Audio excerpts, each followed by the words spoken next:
As-tu déjà remarqué que deux personnes, placées dans les mêmes conditions, obtiennent des résultats totalement différents?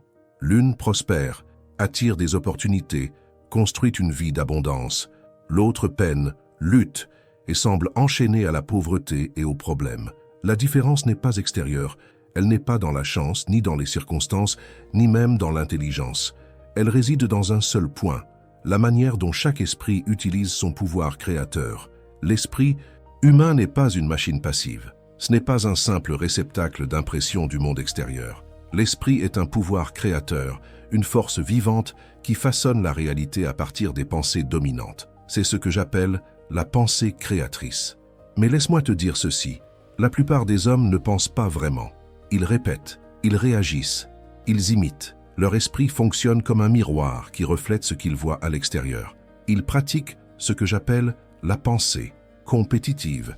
Toujours comparer, lutter, craindre de manquer, envier ce que possèdent les autres. Et cette pensée, parce qu'elle est limitée et tournée vers la peur, crée une réalité de manque et de lutte. La clé, c'est de passer de la pensée compétitive à la pensée créatrice.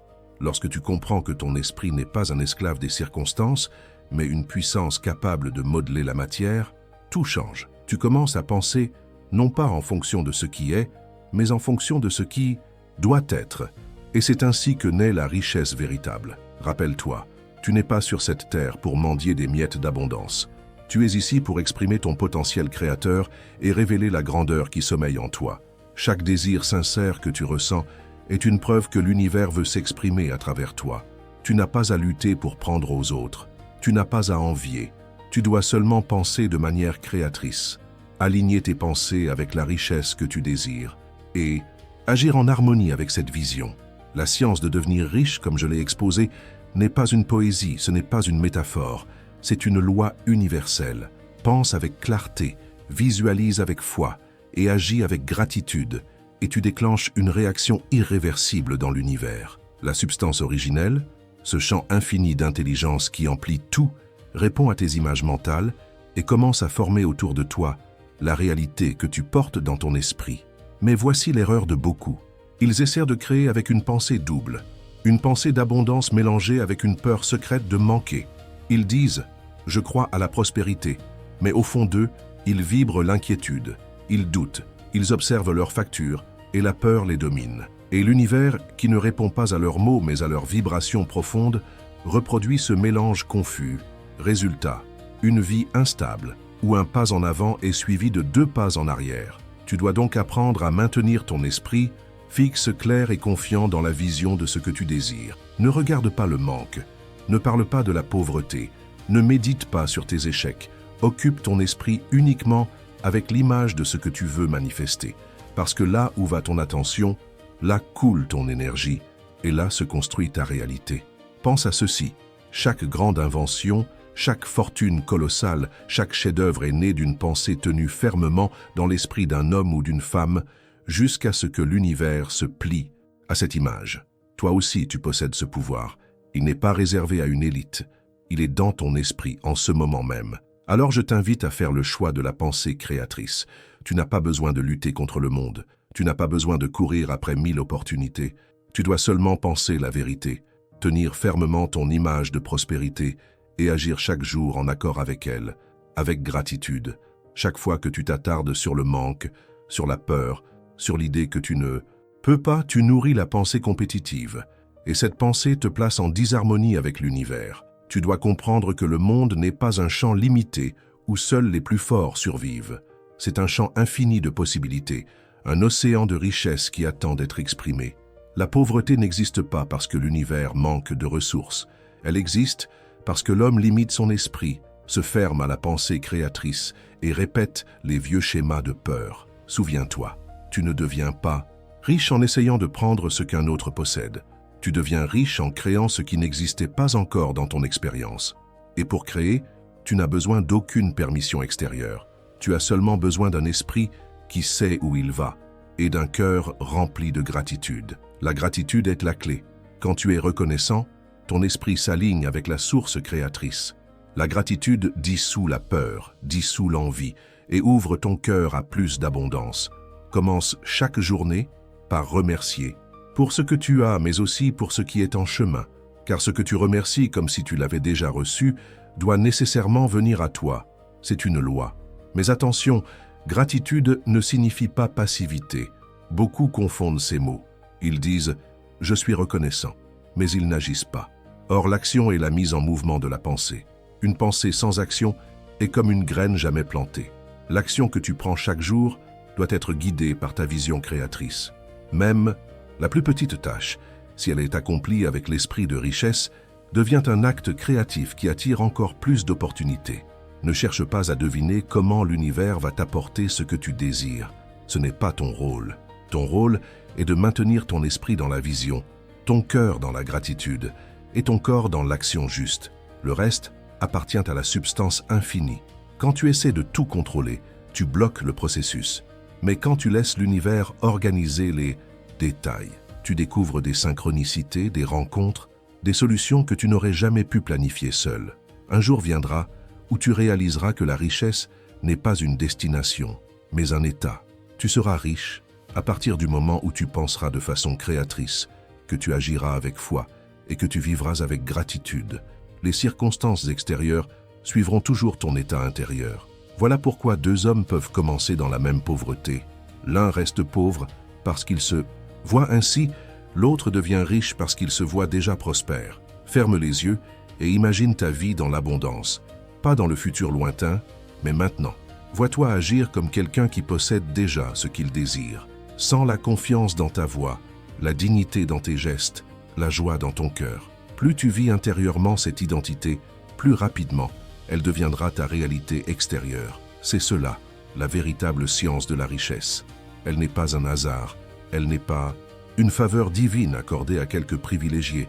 Elle est une loi, aussi certaine que la gravité. Et quiconque applique cette loi avec constance récoltera les fruits.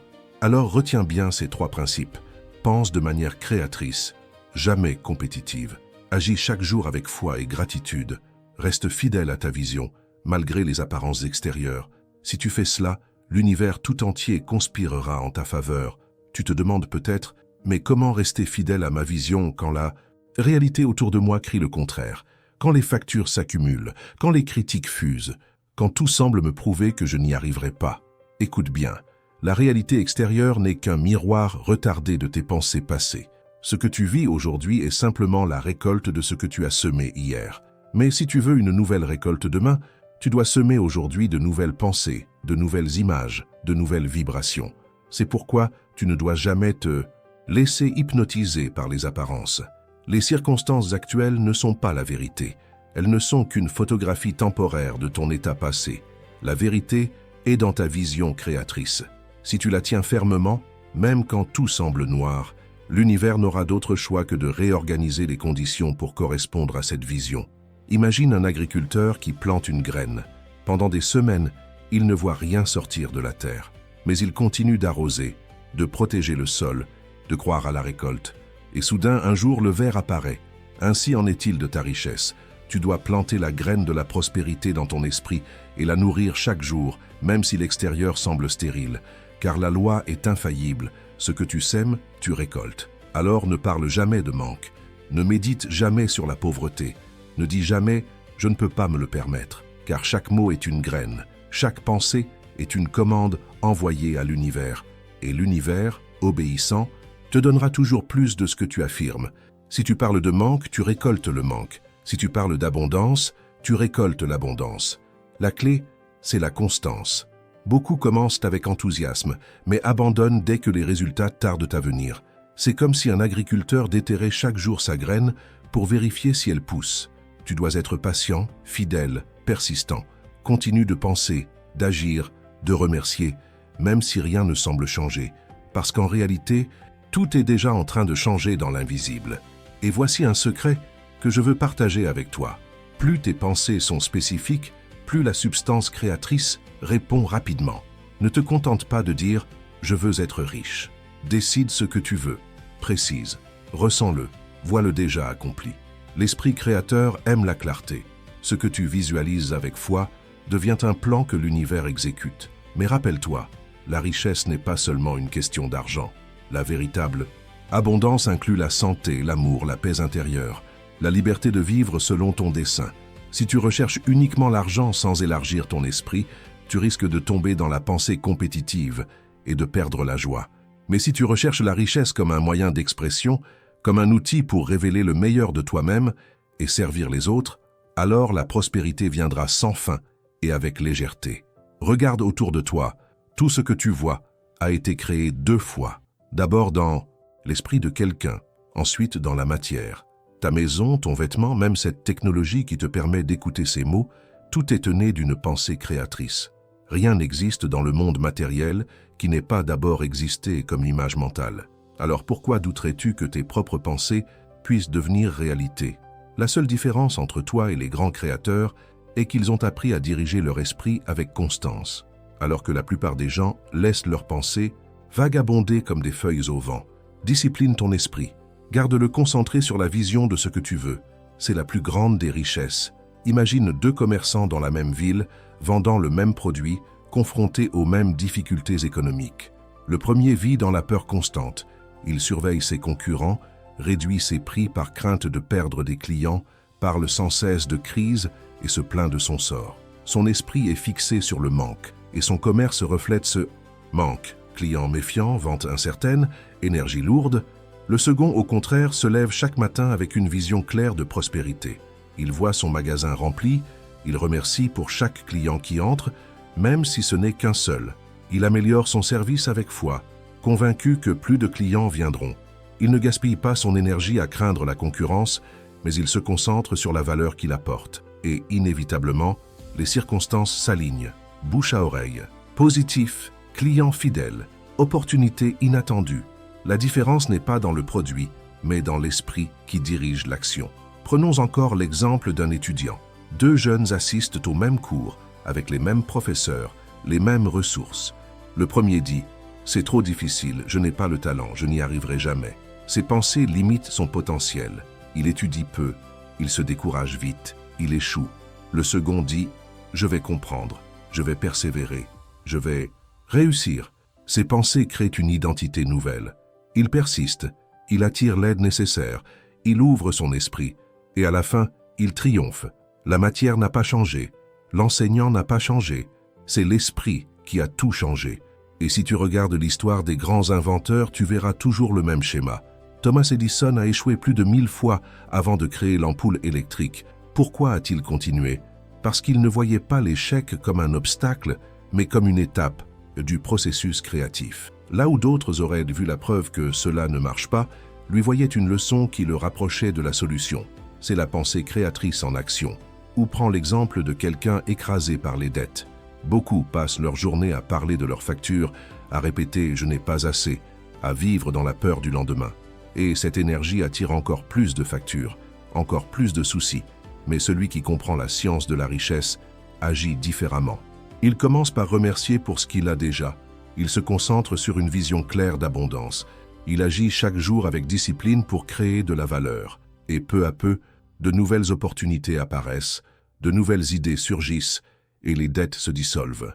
Le principe est universel. Ce que tu gardes dans ton esprit devient ta vie. Alors, si tu veux changer ton avenir, tu dois cesser d'alimenter les images de peur et de manque et commencer à nourrir les images de prospérité et de création. Chaque fois que tu t'attardes sur un problème, tu l'élargis. Chaque fois que tu t'attardes sur une vision de solution, tu ouvres la porte à la réponse. Et cela s'applique dans chaque domaine, finances, santé, relations. Celui qui pense toujours à la maladie nourrit la maladie. Celui qui se voit déjà en bonne santé attire la vitalité. Celui qui répète sans cesse les trahisons passées attire encore la douleur. Celui qui choisit de voir l'amour et la confiance attire de nouvelles relations saines. Tu dois donc devenir le gardien vigilant de ton esprit. Ne laisse aucune pensée étrangère, aucun doute parasite s'installer sans ta permission. Garde ton jardin mental pur, fertile, consacré uniquement à la vision que tu veux manifester. Voilà pourquoi je dis que la richesse est une science. Elle n'est pas soumise au hasard. Elle suit des lois précises, que tu le veuilles ou non. Et plus tôt tu choisis de les appliquer consciemment, plus vite ta vie se transformera. Souviens-toi, la pauvreté n'est pas une fatalité. La prospérité n'est pas un privilège. La pauvreté est une habitude de penser. La prospérité est aussi une habitude de penser. Tu n'es pas condamné à rester où tu es. Chaque instant est une nouvelle opportunité de diriger ton esprit vers la création et non vers la compétition. Aujourd'hui, tu as appris avec moi que ton esprit est un instrument créateur, que la pensée créatrice, alliée à la gratitude et à l'action juste, peut transformer totalement ta vie. Tu n'as pas besoin d'attendre, tu n'as pas besoin de demander la permission. Tu dois seulement décider. Décider de penser en créateur, décider de voir l'abondance, décider de rester fidèle à ta vision, même quand l'extérieur te contredit. Et maintenant, j'aimerais te donner une image pour que tu n'oublies jamais. Imagine-toi debout devant un grand champ fertile. Tu as des graines dans tes mains. Tu peux choisir de planter des graines de peur, d'envie, de doute. Elles pousseront mais donneront des fruits amers. Ou tu peux choisir de planter des graines de confiance, de gratitude, de vision claire. Elles pousseront et elles rempliront ton champ d'une abondance au-delà de tes rêves. Le champ est toujours prêt. Les graines sont toujours entre tes mains. La question est, que choisis-tu de planter aujourd'hui? Décide et agis comme si tu étais déjà le maître de ta destinée. Parce que tu l'es. Écris-le maintenant dans ton cœur et dans ton esprit. Je choisis la pensée créatrice. Je crée ma richesse intérieure et extérieure. Répète-le, vis-le, et regarde l'univers conspirer en ta faveur. Mais retiens ceci, ce que tu viens d'entendre n'est que le début. Si tu veux aller plus loin, si tu veux comprendre pourquoi beaucoup se trompent en croyant que le simple pensée positive suffit, alors tu dois écouter l'enseignement d'un autre maître qui a poursuivi ce chemin après moi, Bob Proctor. Bob Proctor est reconnu dans le monde entier pour avoir aidé des millions de personnes à transformer leur vie. Mais il dévoile une vérité choquante. Penser positivement ne suffit pas. Beaucoup échouent parce qu'ils se contentent de belles pensées, mais n'apprennent jamais à intégrer ces pensées en profondeur, à les unir à l'action et à la discipline mentale. Dans la prochaine vidéo, tu découvriras exactement pourquoi la pensée positive seule échoue et ce que tu dois faire à la place pour que ton esprit devienne réellement un outil de prospérité. Le lien vers cette vidéo est déjà dans le premier commentaire épinglé et dans la description. Ne rate pas cette suite, car ce que tu vas apprendre là peut être le maillon manquant, la clé qui transformera tes pensées en résultats concrets. Ton avenir est entre tes mains. La science de la richesse est déjà en toi.